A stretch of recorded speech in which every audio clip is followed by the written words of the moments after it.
Coucou à tous, je voulais vous faire une petite vidéo aujourd'hui pour vous donner quelques conseils, en tous les cas pour vous donner moi ce que j'utilise pour me protéger, me nettoyer, me réénergiser et qui pourrait peut-être vous être utile à vous aussi.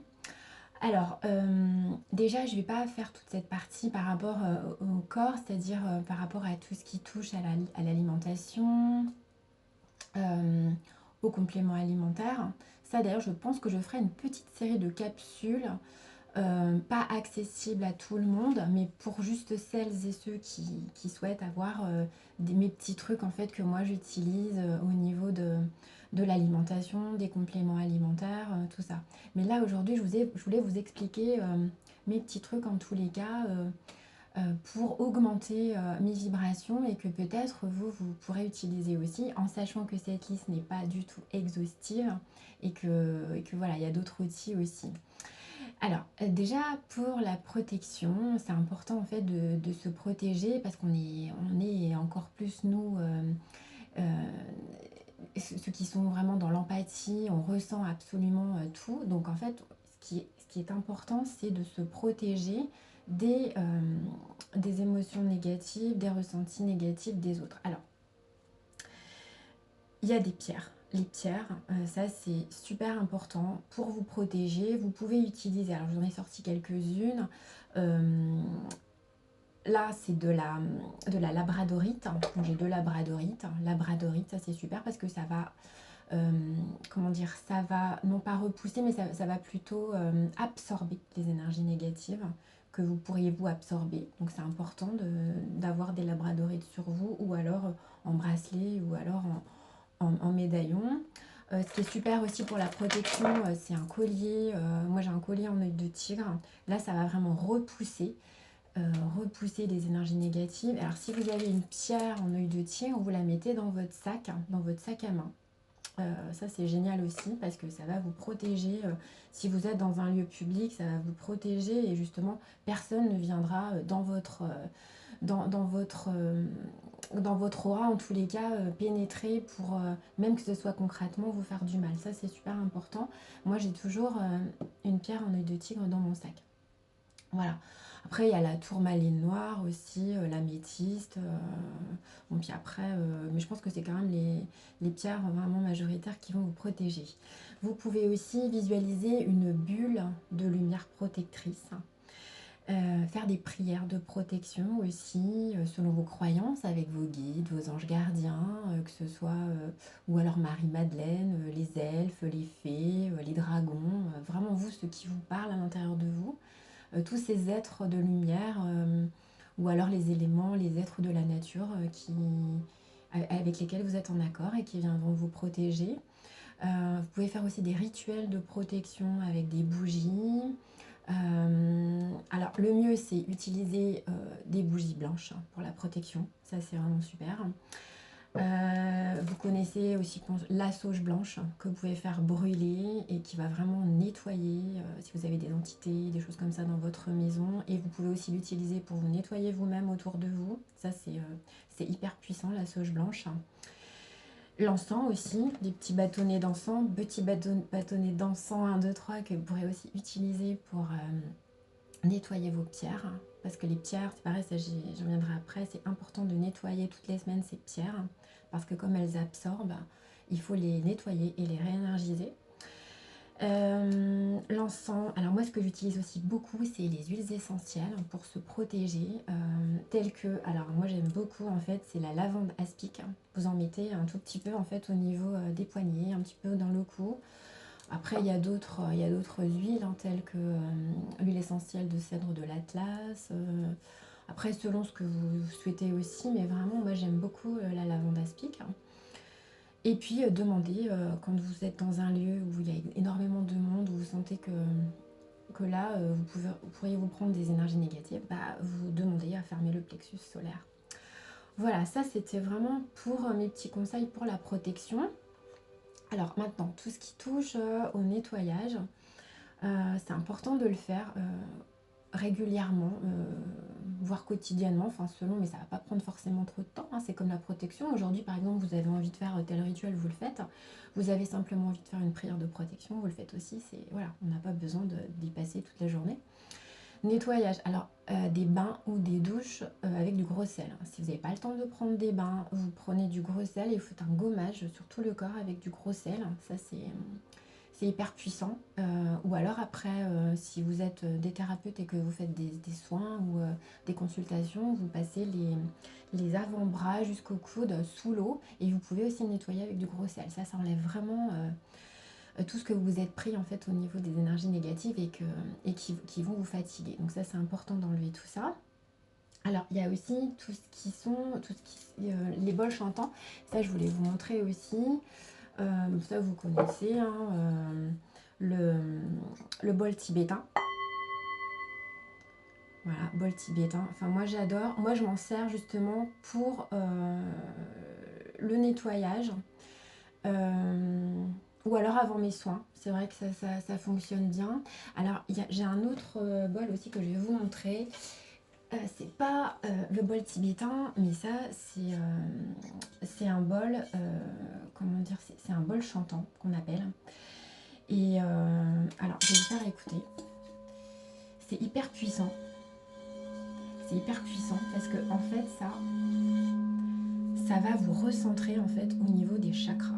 Ça recentre, ça réaligne, ça réancre. Et en fait, d'un seul coup, si vous avez un coup de mou ou un coup de fatigue, ou on peut l'utiliser pour le nettoyage, mais moi, je l'utilise beaucoup en fait pour me réénergiser. C'est un bol en cristal de roche. Et ça, c'est hyper puissant. Enfin, moi, j'adore. Donc voilà. Alors, il y a quoi d'autre au niveau du nettoyage? La sauge blanche aussi, hein, ça j'en ai déjà parlé. Des prières de nettoyage aussi avec ses guides que vous pouvez aussi demander. Visualisation d'une douche de lumière blanche, c'est-à-dire que vous visualisez vraiment une douche qui vient vous nettoyer toutes les cellules de votre corps. Ça fonctionne bien aussi. Puis après voilà, vous pouvez, voilà, si vous avez d'autres trucs, d'ailleurs n'hésitez pas à les noter sous la vidéo. Ça peut être intéressant pour tout ce qui touche à la réénergisation. Alors, la nature et les arbres. C'est-à-dire que ça, dès que vous pouvez aller dans la nature, sur la plage, marcher dans le sable, pieds nus, marcher dans l'herbe, toucher des arbres, vous imprégnez. D'ailleurs, je ne sais pas si vous avez déjà essayé, mais vous posez les mains sur un arbre et vous vous centrez. Et là, vous sentez vraiment toute l'énergie qui vient en vous, qui vous imprègne, et après on se sent vraiment ressourcé et ancré. Ça c'est super important. Enfin, moi je sais que j'aime beaucoup. Pour la réénergisation des musiques vibratoires, alors des musiques vibratoires, des musiques en fait où il n'y aura pas de paroles, parce que du coup ça va beaucoup plus vous faire fonctionner le cerveau droit. Et donc là, il n'y aura pas le côté intellect justement. Et du coup, ça va vraiment vous permettre de lâcher, de partir dans quelque chose de plus yin. Et justement, de vraiment pouvoir vous ressourcer. Et c'est les musiques que vous souhaitez. Hein, voilà, il y a beaucoup de musique hein, sur YouTube qui justement qui augmentent les vibrations. Les musiques vibratoires, la nature, des pierres et des cristaux aussi qui vont vous ressourcer. Alors moi j'utilise beaucoup, c'est la cornaline. Dès que j'ai un coup de fatigue ou froid, je prends ma cornaline dans les mains. Et d'ailleurs au bout d'un moment elle chauffe énormément et ça vous donne une énergie de dingue. J'ai un collier aussi en cornaline rouge, mais c'est vrai que la pierre elle est super. Si vous avez besoin de vous apaiser, de vous adoucir, le quartz rose, ça c'est super aussi. Puis bon, il y a plein d'autres pierres, hein, ça je ne vais pas toutes vous les énumérer. Donc bol tibétain, ça j'en ai parlé aussi pour se réénergiser. Et le tambour, je vais vous sortir mon tambour, je vous sors tout aujourd'hui, mon tambour chamanique.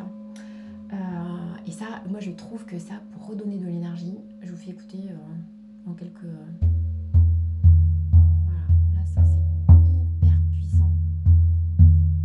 Enfin, au niveau de la vibration, je ne sais pas si vous sentez en fait au niveau de la vibration, au niveau du plexus, au niveau du cœur, c'est super puissant. Le tambour chamanique, si vous pouvez l'emmener dans la nature, dans la forêt, faire un petit rituel, avec tous les éléments. Il y a l'air, la terre, le feu, l'eau. Ça, c'est super avec un tambour chamanique. Et bien sûr, la méditation pour vous ressourcer, pour vous réénergiser, augmenter votre vibration. Il y a aussi une chose dont je voulais vous parler par rapport justement aussi aux 4 consciences. Je pense qu'au cours d'une journée, on a besoin justement de travailler nos 4 consciences. Au quotidien, la conscience corporelle, ça va être justement tout ce qui touche au corps. Ça peut être par du sport, du yoga, bouger son corps, rire. Et ça, c'est tout ce qui est yang. Notre conscience intellectuelle, la nourrir aussi par des lectures, par des films. Alors en même temps, j'ai envie de vous dire, l'intellect, c'est ce qui fonctionne le plus. Donc c'est pas ça que vous allez avoir le besoin de plus travailler. Notre conscience émotionnelle, c'est-à-dire tout ce qui touche à la créativité, la musique, la danse. Danser, chanter, voilà, ça va faire travailler votre yin. Et la conscience spirituelle par des méditations, des prières. Et bien sûr, ça vous fait aussi travailler toute votre yin. Donc voilà, pour arriver à cet équilibre entre le yin et le yang. Pour nettoyer vos pierres, c'est super important. Donc elles doivent être nettoyées toutes les semaines. Alors, ça dépend des pierres. Vous pouvez les tremper dans de l'eau pendant 1 heure. Après, il y a des pierres qui ne supportent pas trop l'eau. Donc, vous pouvez nettoyer avec de l'encens. Vous les purifiez et après vous les réénergisez. Alors au soleil, certaines pierres, ou à la pleine lune, certaines pierres, notamment la pierre de lune et l'améthyste. Et quand il n'y a pas de soleil ou que vous pouvez justement sur une druse d'améthyste recharger vos pierres. Bon là elle est toute petite, c'est vrai que l'idéal si vous en avez beaucoup c'est de mettre tout ça au soleil ou à la pleine lune. Et l'idéal, c'est de les mettre au soleil du matin. Voilà, les recharger. Ou alors aussi sur une druse de cristal de roche aussi. J'en ai une, je ne l'ai pas montré, mais bon, voilà. Voilà, c'était une petite vidéo pour vous donner tous mes petits trucs par rapport à tout ça. J'espère que... Ah oui, un autre truc aussi par rapport à la conscience corporelle. Quand vraiment vous êtes nettoyé sous la douche avec du gros sel, ce qui est super aussi, c'est avec de l'huile d'amande douce, de vous masser tout le corps. Le massage, de toute façon, pour augmenter ses vibrations, il y a 3 choses. C'est le soleil, le sommeil et le massage. C'est-à-dire que sommeil, ça c'est super important pour vous réénergiser. Le soleil, alors non pas d'excès, c'est-à-dire que je ne vous dis pas d'aller 8 heures sur la plage en plein soleil, non. Mais 20 minutes par jour, de mettre ses avant-bras, ses jambes au soleil, ça c'est super aussi pour la vitamine D. Et vous masser. Alors l'idéal c'est d'aller se faire masser, mais des fois on ne peut pas toujours. Donc prenez un peu d'huile d'amande douce et vous massez. Et rien que de se masser les pieds, les mains, ça vous redonne une énergie, c'est incroyable. D'ailleurs vous pouvez vous servir de l'amande douce sur le visage aussi. Enfin moi j'utilise beaucoup, c'est vraiment super. Voilà, je souhaite que cette petite vidéo puisse vous aider. En tous les cas, je vous souhaite aussi Alors ce qui est important aussi, c'est vraiment cette reliance entre la terre et le ciel. Ça c'est super important, cette reliance entre la terre et le ciel. On est, des récepteurs à toute énergie, donc c'est important de s'en rendre compte et de tout faire en tous les cas pour être dans la meilleure énergie possible. Voilà, je vous fais plein de gros bisous. J'espère que je vous ai été un petit peu utile. Et je vous dis à très bientôt pour une prochaine vidéo.